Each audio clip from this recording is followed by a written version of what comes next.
Hello everyone, and thank you for joining me live. My name is Jenn Espinosa-Goswami. I'm a health coach who helps moms and overworked women achieve body bliss in just minutes a day, based largely on my own experiences with maintaining a 100-pound weight loss.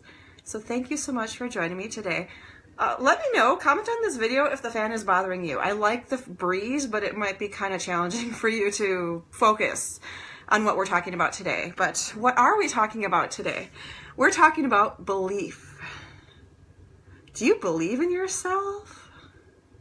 This is a question that I've been asking myself recently, and I used to think I know what the answer was, and now I'm not so certain.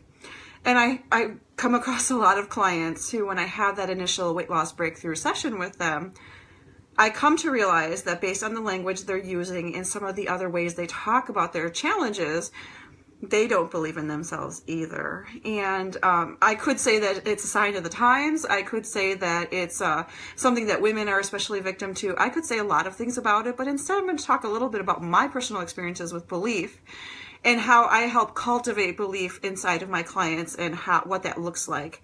And then at the end of this, I'll have an invitation for you to join me in the best way, the best free way to cultivate more belief in yourself. Because if you don't believe in yourself, who will? All right. Well, first of all, let's look at what belief is. Belief is thinking that you can achieve certain things even if there is no evidence to suggest you can. And a lot of people use belief in the sense of religious aspects, like, do you believe in God? There's no proof, there's no evidence. A strange little side note on that, I actually wrote a paper in college on how Jesus was not real. I mean, it wasn't, I'm not a very good Christian to say that, but I was looking for facts and evidence and clues and all of that sort of thing.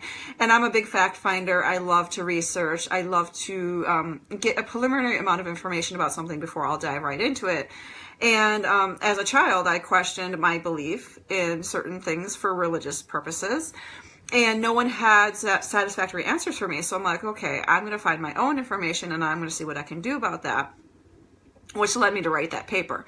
However, belief is not something that is restricted to just religion or politics or what have you. What I'm most concerned with as a health coach is your belief in yourself. Let's go over that again. In fact, I would love for you, if you're joining me here on the video or on the replay, just post in the comments what you believe. And it could be anything. It could be, I believe in Jesus Christ. It could be, I believe that supplementation is good for you. It could be, I believe that my children are beautiful. I mean, it could be anything, but just share with me some of the things that you believe in. And then I'll talk about some of my experiences with my belief. So when it comes to my own health,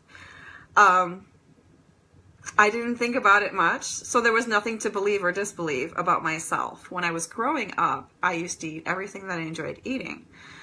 And the interesting thing was my own belief in my inner worth and my power and my intelligence and my ability to achieve what I wanted actually stopped me from going on a diet. Sounds kind of weird, right? But I had no interest in dieting when I was a kid. I ate what I liked, and that was good enough for me. And I believed that my worth did not stem from my body. I still believe that, and I still help my clients believe that. But that's an interesting challenge to have, right? So if you believe that your worth does not come from your body, do you put less interest or less attention or less awareness around your body? For me, that was the case. I didn't take care of myself because I believed that my worth came from somewhere else. And if you're someone who struggles with confidence, I'd like to share how my early experiences shaped my confidence and how you can use that to create more belief in yourself. So when I was growing up, I was a very good student. I was a very good kid. I was the youngest of 4, so I didn't make a lot of waves. I was not rebellious at the time. I didn't get into a lot of trouble. But an interesting thing was my father always told me that I could be whatever I wanted to be, that I could do whatever I wanted to do. And I internalized those messages and said, yes, I can do whatever I want to do. If I want to get an A on this paper, I got an A on this paper. If I want to join the orchestra, I will join the orchestra. If I want to go travel on a field trip, I can travel on a field trip even if I don't have the money and don't fundraise for it. So I firmly believed, and part of that was how I was born and my mindset, but part of it was also how my father talked to me. He firmly believed that I could do whatever I wanted to do. And I'm not certain if that stemmed from his own experiences. Hi, thank you for joining us live. Make sure to say hi so I know who's here. I don't know if that stemmed from his own personal experiences with how he believed in himself, but I do know he was a pretty confident man. So part of that was probably the fact that he did have a lot of confidence in himself, and part of it was probably because he wanted to cultivate that confidence in myself. So I did have early experiences where people believed in me regardless of what the evidence would show. And let's look at the evidence. So as a kid, what is some of the evidence you can see to make you believe in yourself? Well, I was a straight A student. So as a student, I was knocking it out of the park. Excuse me. I'm also knocking it out of the allergy park because I had allergies up the wazoo. And this is not a very fun time of year for allergies. What other things could I believe about myself? Despite the fact that it was challenging for me to find clothes that fit me and were cute, I still managed to do it. On a budget, no less. We went shopping at rummage sales and Goodwill and places that I hated to go to. But I could always find something that made me feel cute. And sometimes I would wear that something, that shirt or the pair of pants, for ages until it literally fell apart off of my body. So I was confident that the more I searched and the more intently I focused on it, that I could find cute clothing. And I did. What other ways can I show belief as I was growing up? My friend circle. I had a really good friend circle. Now, the interesting thing about my friend circle is they were people who struggled with their own confidence issues. They were the people who were not the popular crowd. They were the people who were not the most intelligent kids in school. They were maybe C average students in average classes. I was an honor roll student the whole time, and advanced placement classes, all that sort of thing. Ironically enough, I hung out with kids who were not at the same level as me. And to some extent, that probably increased my confidence because, and I wasn't someone who was like arrogant or snobby about what I was achieving in life, but I didn't want to surround myself with other people who were all about their grades because I felt that worth was not tied to your grades. Do you see a theme here? Like, worth is not tied to numbers, whether it's a grade, an income level, your weight, your size. I firmly believe that our worth comes from somewhere deeper inside. So that's kind of how I was cultivating my confidence. I knew who I was. I was secure in who I was. I knew my abilities, and I acknowledged and celebrated my abilities. So that's part of how you can cultivate. Hi, thank you for joining us live. Make sure you say hi in the comments. That's part of how I cultivated in my childhood my own confidence and my belief in myself. Now, what if you didn't have those early experiences, or you find yourself in your 20s, 30s, 40s, 50s, even beyond today, and you're like, I just don't believe I can do it. This is a common struggle. After all, I work with a lot of people who have done diet after diet after diet.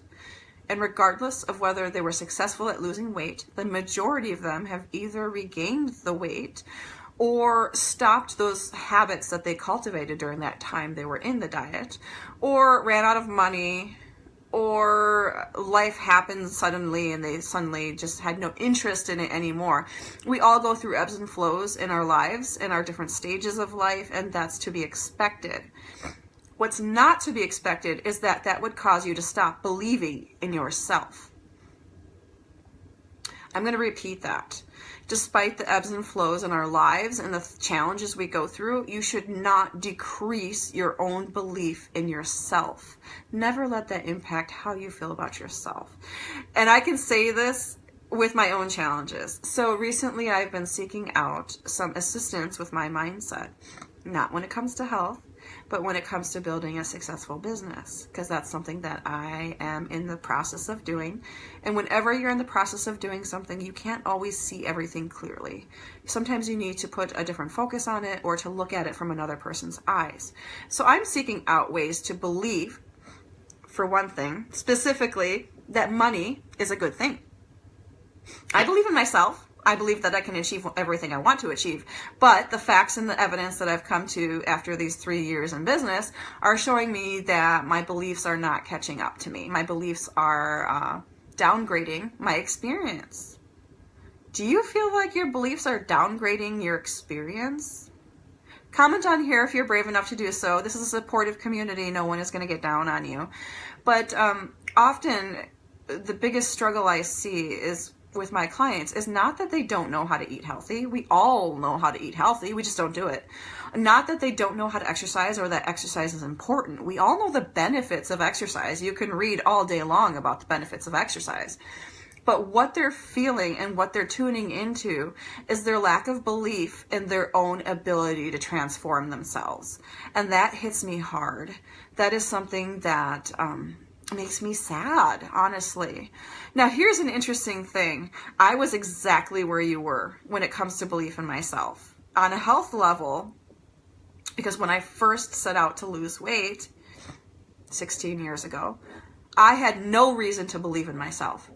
I had never dieted. I had no interest in dieting, and I knew my worth was not tied to my size. So, why would I take the journey? How could I believe in myself when I had no reason, no facts and evidence and support for what I could accomplish? Well, I started with the belief that I can accomplish anything I want to accomplish. So a takeaway for you is to uncover what your current beliefs are around your body. This is going to get a little uncomfortable for you, but that's good. We don't often face ourselves and face our biggest challenges in a real way that can allow us to grow, that can allow us to stop downgrading ourselves and start upgrading ourselves. You've heard that, where you want to go in your life is beyond your comfort zone, and that's totally true. So I'd like to hear from you if you're watching this video live or on the replay. You're all welcome here. What are your current beliefs about your body? When I first started on my weight loss journey, my belief about my body was, I don't like the way I look in photos, but I'm still able to do everything I want to do. Yeah, that wasn't the most encouraging thing, but at least I was still physically able to do everything I wanted to do. If you're in a place where you cannot physically do the things you want to do, then your beliefs about your body might be slightly different than mine were. If you grew up in a situation where your mom, your aunt, your relative, your grandma was very critical of your body and was very openly critical of your body, you might have a different belief about your body. If you're a person who was skinny throughout your whole childhood and then you had children and all of a sudden the baby weight wasn't going anywhere, your beliefs about your body might be different. So I'd really like to hear from you and comment down below this video. What are your current beliefs about your body? We're going to get pretty raw with this. This is kind of, you have to believe in yourself, but you got to start with what you currently feel about yourself before you can change what you believe about yourself. So today, I believe about my body, that my body is healthy, that my body is bodacious. I believe that my body is not thin. It's not. I believe that my body can allow me to do the things that I really wish to do in life. For example, I really want to go dog sledding and mush it up north. There's a dog sledding program up there. I'd really love to do that. I would really love to be able to do a pull-up by the end of this year. And I know that I can get there. So I believe my body can get me where I want to be. Whether that's in a physical sense or an emotional sense, what have you, I believe my body can get me there. And I have always believed this about myself. So belief in yourself is really important. There are some ways you can cultivate it. I'll share that with you in just a moment. But start with where you are today. What is your current belief about your body?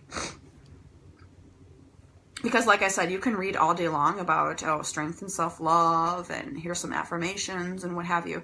But until you understand what you believe today, those things won't do a darn thing for you. For example, if your belief about your body is, I'm destined to be fat, then nothing you do, no program you purchase, no plan you start, no challenge you join will get you where you need to get. Because you will always have in the back of your head that belief that I'm destined to be fat. I will tell you right now, there's not a single person on this earth that is destined to be fat. Obesity is one of those weird things where we put ourselves in that situation, right? I can own up to the fact that no one forced me to be morbidly obese. I put myself in that situation through my actions, through my emotions, through my beliefs. I mean, I put myself there, and I kept myself there for a long time. That doesn't mean that I was destined to be fat. And yes, I have a lot of people in my family who are fat. I have a lot of people in my family who have diabetes, who have heart disease, who have all sorts of medical complications from their obesity. That does not mean that I'm destined to be fat. Nor does that mean that whatever your current genetic status, whatever your current physical challenges, that you are destined to be fat. None of us are destined to be fat. Not a single one of us. And I firmly believe that. So again, it comes down to your belief system.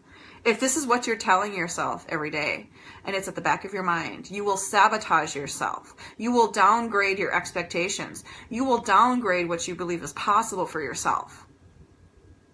But how do you get there, right? Like, if that's what you currently believe, how can you change that? How can you shift that? I am destined to be fat.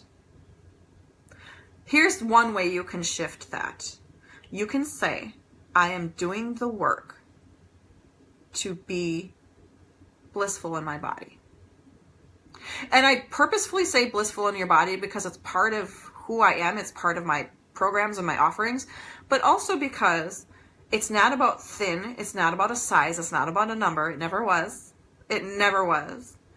It's about how you feel in your body. And above all else, I want you to feel amazing in your body. That is my goal. That is my mission. That is what I do as a health coach. And I cannot determine for you what that feels like or looks like. That's up to you. But instead of telling yourself, I'm destined to be fat, instead shift that and say, I am doing the work, because you are, and you should be celebrated for the work you're doing. I am doing the work to be blissful in my body. You could even throw out the I'm doing the work and just say, I am blissful in my body. And your actions will follow your words, your actions will follow your beliefs. And this is something that I sometimes struggle with today when it comes to money. To me, money is like evil. Money is like, it changes who you are. Money is something that I want more of, but I don't know how to get more of. Things like that. So that's a different example for me personally. Like, money is something that I have a challenging relationship with. I'm like, I never had it. I don't need it. So it's kind of like one of those things where if I feel and I believe that I don't need it, it's not going to come to me. Because why would it come to me? I don't need it, right? Same thing for you. If you feel like you're destined to be fat, or you're destined to be a certain size, or you've never gone below, so how do you believe you can come that far? You can. I had no idea I would lose 100 pounds. Not a single clue. That wasn't even my goal. My goal was to be healthy and to live a long life. Yay! I got there. Well, you know, I'm not quite 40, so I can't say I'm living a long life yet. Nothing is set in stone. But I am doing the work. I am doing the work to live a long and healthy life. I exercise this morning, even though I think I have asthma. You know, I'm doing the work. I'm meal planning. I'm helping my clients meal plan. I am doing more stress relief because that's very important for me. I have had a shift in my schedule when it comes to being a work-at-home mom that I'm familiar with, and I'm in uncomfortable territory, and I know that I'll grow from this experience. So at the end of the day, and thank you for joining me live or on the replay, make sure to post your comments in here. Give me some likes, give me some hearts, whatever you feel like giving. It's an abundant world. Let's give each other more of it. At the end of the day, your belief is what will lead your results. And this sounds odd, and it sounds a little bit like, how can that be? It's totally true. I've had people look in the mirror and say, I am worth it. Because guess what, folks? You are worth it. Whatever it looks like to you, whether that's body bliss, whether that's feeling good in your skin, feeling good in your clothes, that's up to you. But you are definitely worth it. And don't downgrade your experiences and your results by telling yourself that you can't do it. There's nothing you can't do, as long as you have the right mindset and the right belief in yourself. Now, I did mention that I would invite you to a special program I have. It's actually a free challenge. So if you struggle with believing in yourself today, I get it. I didn't always believe in myself. I still don't believe in myself in certain areas of my life, and that's normal. But one thing that I found very helpful for people, especially people who are looking on health goals, is to look at body bliss and cultivate that. Not necessarily the eat less, move more mentality, because that doesn't always serve people that I work with. So what I did was I designed a 5-day challenge. It's called 5 Days to Body Bliss, just as advertised. And this is a very short, action-oriented challenge where every day you watch a short video, you do a homework assignment, and you share your experiences with that assignment with me in a Facebook group. Not this one, a different group. And then you do the work, right?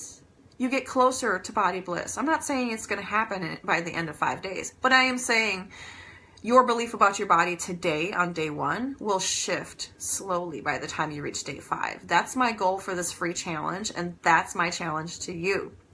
Can you really shift your feelings and your belief about your body in 5 days? I believe you can. Do you? Make sure to sign up for the 5 Days to Body Bliss free challenge. I will post the link in the comments there. In the meanwhile, let me know what your questions are or what you would like to see more of in these live streams. I didn't do a live stream last week, but I will be doing one next week. So feel free to comment on here if you're watching this video and let me know what you want to see more of on this page. I'm here to serve you, and I want you to feel blissful in your body. This is Jenn Espinosa-Goswami. Don't forget to sign up for the challenge, and we'll talk to you next week. All right, bye-bye.